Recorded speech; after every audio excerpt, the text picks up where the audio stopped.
Z Warriors, we have a special deck profile for you guys. We have first and second place. I'm not sure who actually won, so first place, all right, and second place, we have Kurt Spies and Jamal Jupiter, both phenomenal players, always top in almost every event that they attend, and they're playing something that no one, I don't think, like ever expected. Definitely under the radar. Everyone's hyping up Broly, but the real champion is obviously 13.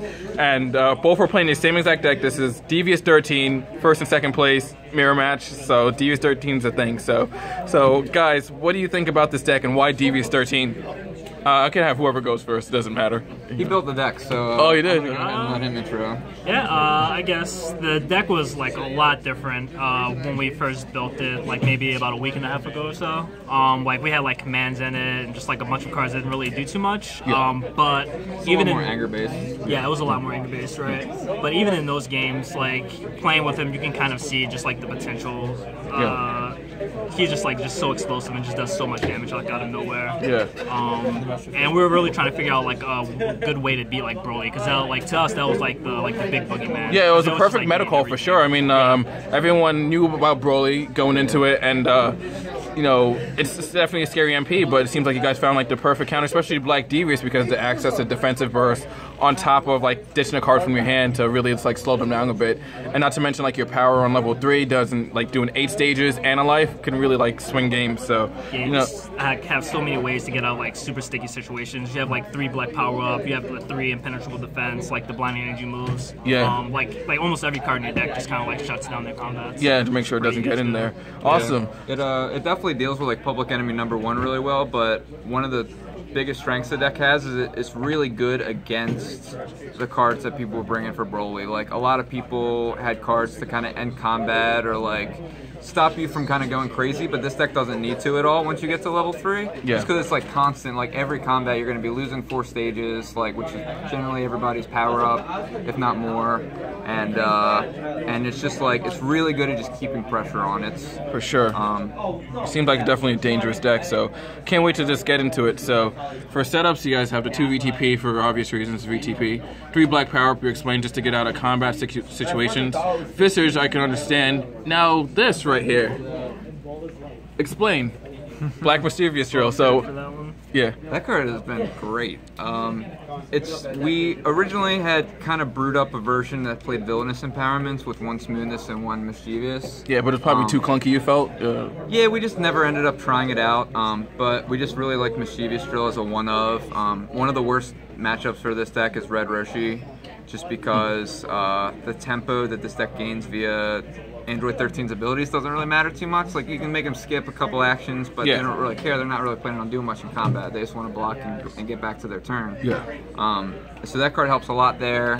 And just like other black power-ups, if you can't really get your Nappa going, it's an extra one-of, and when you have the card in play, it's pretty ridiculous. I can definitely see why they limited 1 per deck. Yeah, because I looked at the power. I was kind of playing this in my Piccolo deck to offset the mill power, but you know, when you have it, you know, they put someone on the board, you just blow it up. You know, it's just all day. Yeah, it was like easily like the MVP in my top 8 match against Red Roshi. Yeah. Like when it came down to crunch time, when the game was coming to the end, like I destroyed like a Red Blaze and 1 other card, and like the game was so close that if he had either of those cards, I just would have been dead. Yeah, for sure. He was working on MTPV, and he was trying to get back like a gain 2 anger setup every. Oh yeah, Brillies, yeah. Like level 3, but that just shuts it down. For sure, it was good, and then obviously the ball 4 for more setup hate for sure. It's great stuff.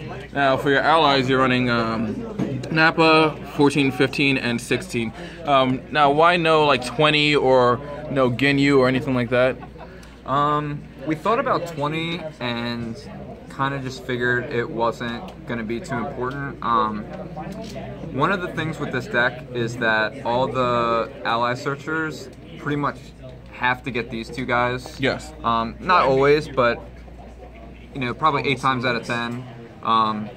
A lot of people are going to be blocking your level 1 power just because they understand, you know, once you play like a game or 2 against this deck, that you kind of understand that once you get to 2 and then you get to jump to 3, yeah, it's going to get real bad real fast. Yeah. So 20 is definitely good, but didn't really aid to your win condition because you're already like doing much, and you, like you said, you have a lot of ways to kind of end combat, so it's not like you're like doing some output crazy damage or something like that. We're not playing a Dig Your Grave either because, like I said, it's not a deck that really needs to do a bunch of damage. Like a card like Android Headbutt seems kind of whack, you know, on first glance. Yeah. Even though it gains 2 anger on level 1, but the fact that it does life card damage with this deck is pretty huge. Mixed with Devious as well for that additional. Yeah, for that extra 1, and it just makes like those like chip games even easier. I see it for sure. And 16 been working out pretty well for you guys. Clutches can be, I can imagine. Yeah, it was like super important. Like we both played against Yamcha, I think 2 times. Yeah. And it was like by far like the most important and part like in the matchup. if you get this going against Yamcha, I played against Black Yamcha 2 times, which I think was probably a great meta call considering how much Broly was here. Yeah, of course. And the other physical Shout out attacks. to Brian Folger. Yeah. But if you get these 2 in play, they pretty much can't win. The only way they can win after that is if they upward dodge into like a Sinister Choke or some other attack, because all their attacks were base 5 damage plus 1 for the Black Mastery. So Android 16 just makes it 4. Yeah. So they can't use any of their setups to get out of combat, and they can't crit away any of your guys because they can't do enough damage. Sweet. Just sandbag like Overpowering Attack or like Sobering Hammer for whenever they draw like a launcher, or if like they somehow do upward dodge and get rid of one of them, get it right back, and that's it. Now, also, sorry. No, go ahead. Yeah, go ahead. There's not much endurance at all. There's literally only 6 cards with endurance in this deck. Yeah. So 16 is pretty important there. Just against Orange is kind of rough. Energy Beats is kind of a rough matchup, surprisingly. Even though you have a lot of ways to stage lock them, a lot of energy decks have come prepared for that just because of Broly. Yeah. And it's sometimes hard to race them since you have no endurance. So 16 helps a ton with that. It's good to, you know, and a lot of it's searchable either through Sobering Hammer and OP attack when needed for sure. And we'll get into the event. So you have time staple, obviously, 3 stare down. 3, look at those spheres, everyone. Those nice world spheres. Used to be his.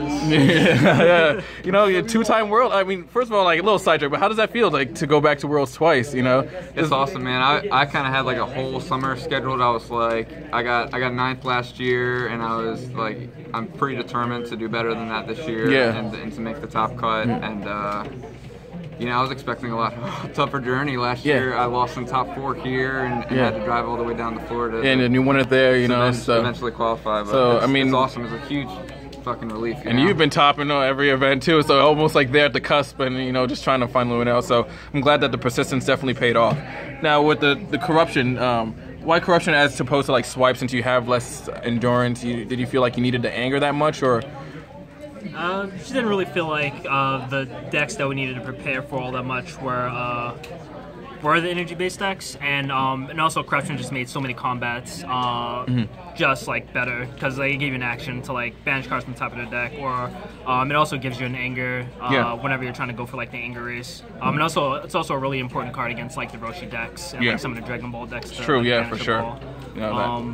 The overall is just like, you know, utility of it like outweighed the endurance. I would have felt. And you're pretty much trying to be the aggro in every matchup, even like Broly and stuff like that. And having an energy block that you can just pitch to your mastery and mill in for 2 is really nice. Yeah, for sure. Not just have a dead card. And knee catch, I assume for the anger gain, because you know that's always clutch. Yep. And how do you guys like in this impenetrable defense? Tell me. Stupid.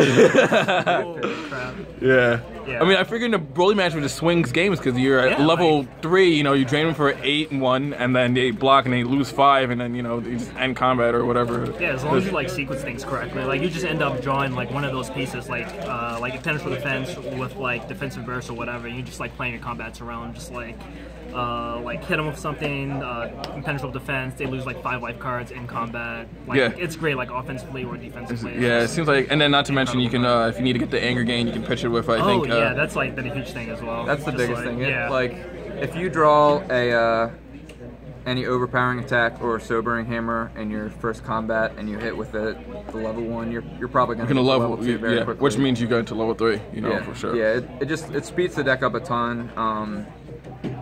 And a lot of decks are kind of built to like weather the storm of their aggro opponents and then come back for the rest of the combat and dish out a bunch of damage. and that it does a great job of just, you know, because you're getting all the first actions once you're on level 3. Yeah. You get to be like attack, and then you can either end combat or, you know, if they throw a physical, you can stop it and then throw another attack and just and end combat before they really get to gain the upper hand. Yeah, that's really good. Like the way you can just like switch like that from offense to defense and just like really just get out of there. Especially with the mastery that pokes, because it does a +1/+1. You know, it's like, okay, I'm gonna poke you for that extra life card or extra stage, and then we're out of here. And like, peace. You know, sign the match slip. We out. You know. So now for energies, you know, 2 blindings. I assume I saw you against top 4 against Tony Ortiz. That card was clutch.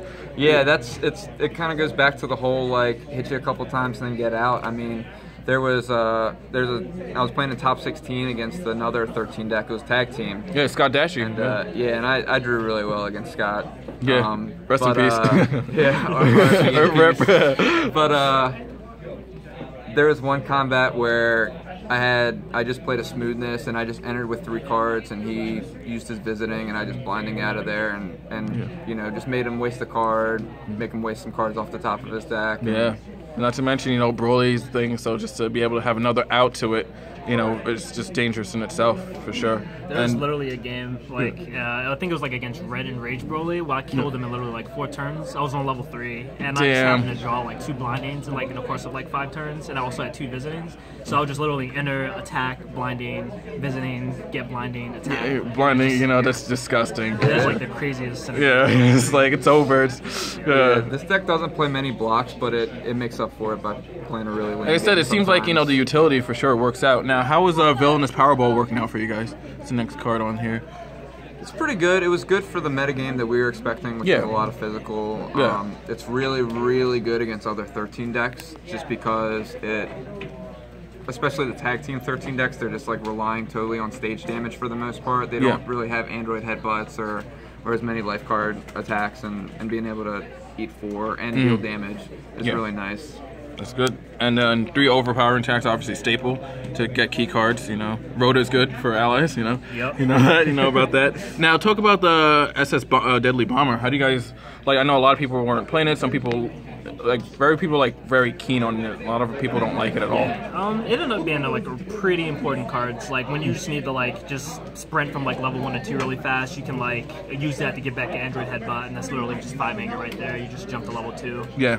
It's a pretty important card against like the Roshi decks and some of the decks that have a lot of prevention effects. Yeah. Just because of hit effect. Yeah. Not to mention, like, you said if it has hit, so it kind of has a built-in 20 effect if it does hit, and it only costs 1 stage. You know, so for 5 stages in a life is, I think, pretty good trade-off for sure. You know, 2 Black Swirl, which is good. 2 Wall Breaker, I assume for the Broly matchup.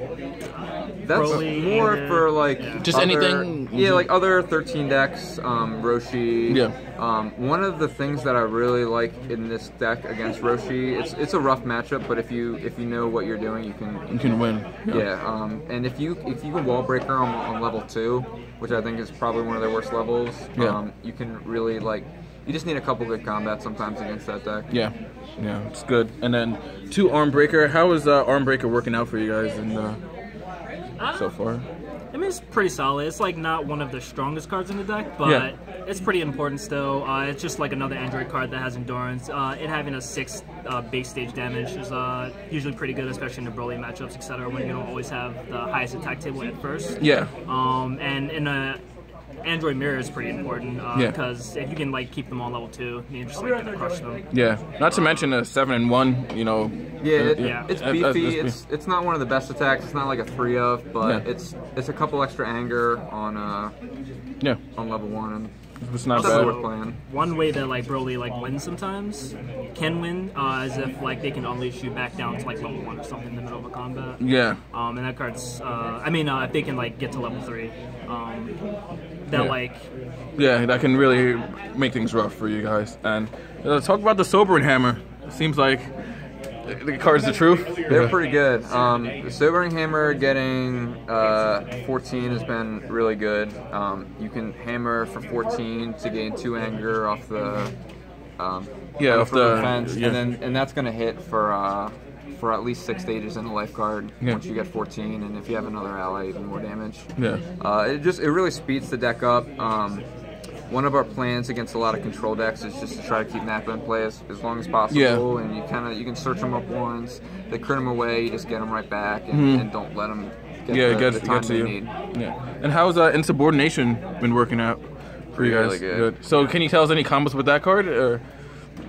It's really just like fast anger. Yeah. This deck wants to enter early and often, and it's important to be able to like capitalize on early combats. Yeah. Even if you can't push through that much damage, as long as you can get to like level 1 with 4 anger, getting set up to get your second ally, or even if you find both allies, like if you have enough anger in your hands, you can use 13. Go get 14, which will discard 15, and then if you have like a headbutt and an SS Bomber, you're already on level 2. So that's disgusting. Like I love to see like definitely like a play, not now, but the play-by-play walkthrough, because it's like so many obviously combos and things that I like about the deck. It almost feels like a Yu-Gi-Oh archetype deck, from like back in the day, with all the things working out. So I'm glad that DBZ is finally having like an archetype deck that's not just slap a name on it, but it actually synergizes well with 14, 15, the Impenetrable defense and Insubordination. Like I really like the flow of the deck for sure. And Choke's obviously staple, and especially against Broly, because most likely they're taking it, and a lot of Broly decks have a lot of anger. Endurance, especially like the Face Crusher and stuff, so you can just bypass all that, for 6 and 1, which is good. And talk about the Headbutt. How do you guys... I honestly think that's the best Android card in deck, other than like the main cards. Wow. Like, it leads to so many like busted combats. Like I was telling you earlier about like how you can just get from like 1 to 2. That's crazy. If you just S.S Bomber, you headbutt S.S Bomber for headbutt, just use it again. Oh, that's disgusting. And then with 13 is level 1 says anytime you play a card with Android in the title, you gain an anger. Right. So it will count for this as well, right? Yeah, so, so you're getting 2 anger. 2 anger right off the bat. In other anger matchups, a lot of times what'll happen is you'll just keep like a random dead card, like a Corruption or a Power Up or something like that in your hand, and you can just lower their anger 2, sometimes even 3 if you get a crit off the damage. Yeah. And that can be super important too. And then the last card for the physical lineup is the Defensive Burst, obviously for this. I don't see it leaving any black decks anytime soon. Yeah. For sure. That's pretty much the reason why we chose to play black. I mean, between that and Power Up, it really gives you the edge in physical matchups. They're already good, but it kind of seals it. Just make sure you go against Broly, you don't have to be sweating and be like, Yeah, and it doesn't really hurt any matchups either. Like tag team version is a little bit faster sometimes. Like you can play like turn 1 dominance, go get your 14, 15, and then just level 3 on the first combat. But this has like the more like for like the later stages of the game. It's a little more resilient, I feel like. Yeah. It's not quite as flimsy. You don't necessarily have to do your crazy 13 shenanigans just to win. You can just be a good black aggro control deck. Exactly, and not to mention that you have a mastery that does something throughout the game, as opposed to part of the game, which blue kind of suffers with tag team. Doesn't really have any effects to last inside combat. It's more like one and done kind of thing for the most part. Is there anything you guys would change, or any worse matchups you guys have? The worst matchups are definitely like Red Roshi. Some of the allied decks are like really hard for this deck to deal with. Like potential cuts, like not 100% sure if we want to continue with like the Villanious Power Balls or not. If 13 continues to be a thing, like Kurt said, it's like such a great card in that matchup. Other than that, like I'm not really too sure. Third Black Swirl for sure. That'd be like the first thing. Wow, It was really good for me. It's a styled card in a deck with not that many styled cards, so you can pitch it to the mastery if it's really not doing you too good. But I got a lot of use out of it. Awesome. I saw that you used it against Ortiz again in top 4. I mean, you didn't need it, but it helped kind of. No, I mean that combat really won me the game, I think, because it let me. So I don't want to get too into it, but basically I hadn't used 13's power yet, and he had just used Raditz, and he had gotten the black finger block.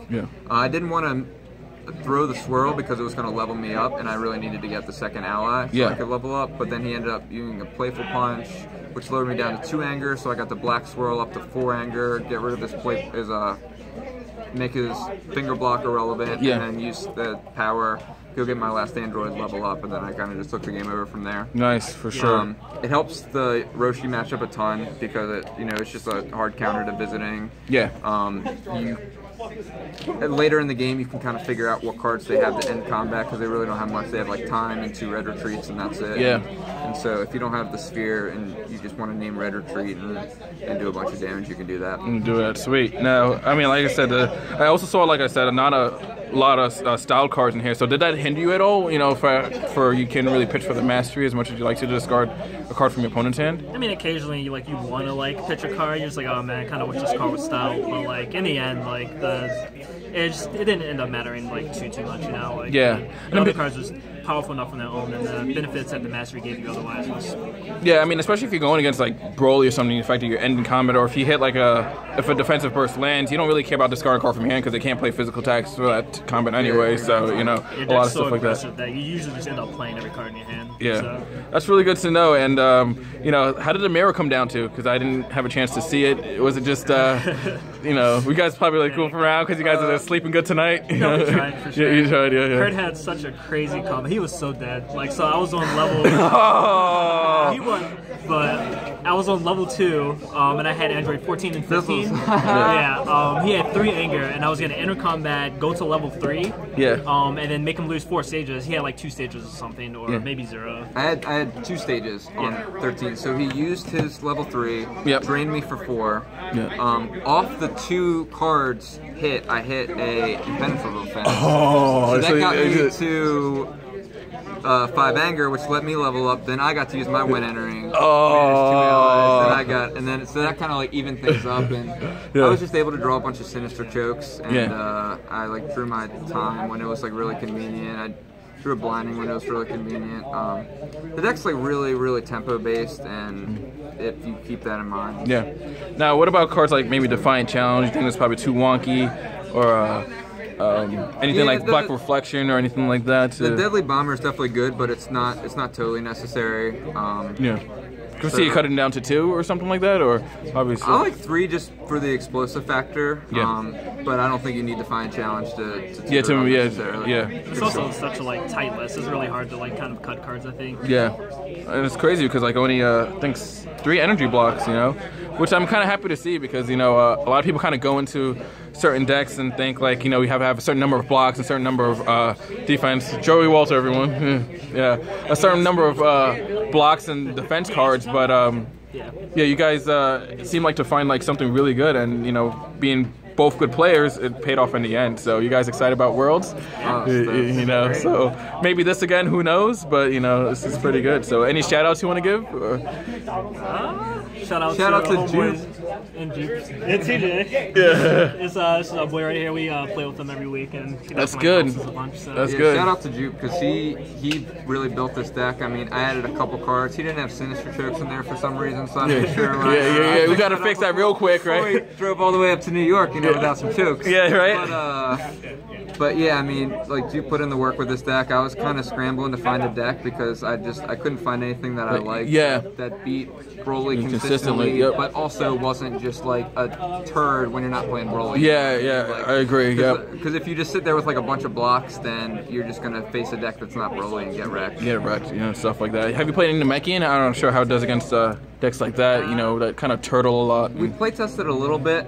It's definitely a matchup that you can lose just because of the anger that they have. But it's generally pretty good. You know what blocks they're gonna play. With Black Swirls and Spheres, you can kind of stop what they're doing. Stop that hybrid for sure. And a big thing that Namekian does is they'll kind of sit back and block a couple of times for the first couple actions, and then start to use their setups or start to hurry quest or something like that. And this deck can really take advantage of that, just getting to level 3, throwing a couple attacks, and then just getting out of combat. Sweet. Actually, played against Namekian early in the tournament today. Cody Hip, which is like one of the best Namekian players around for sure. But like, just like having cards like the Headbutt and like even the Villainous Powerball just to control their anger was just really good. Pretty big factor. You know, like I said, you guys did a very great job, and the fact that it's both Devious 13, you know, that's very incredible. So, you know, people probably going to go crazy. I don't know what it is in Texas right now, but, you know, you guys definitely shook up the meta with this, you know, being the first Vengeance deck, you know, and showing that it's not about Broly, it's all about 13. So, until next time, Z-Warriors, you have it first and second place, you know, 2-time world, you know, I guess, invitee or whatever you call it, you know, for sure, you know, Kurt Spies and Jamal Jupiter. So, again, here's the Black Devious 13 list right here, and we'll see you guys next time. And oh, before I go, any events you guys still plan to go to, even though you guys got your invites? We're gonna go to Virginia next week because it's real close for us, and you know, we just love this. Well, you guys gonna probably try something fun with that now, since you guys can coast, or maybe. No, I'm not 100% sure. I might try out something spicy. Maybe on that like panini list of like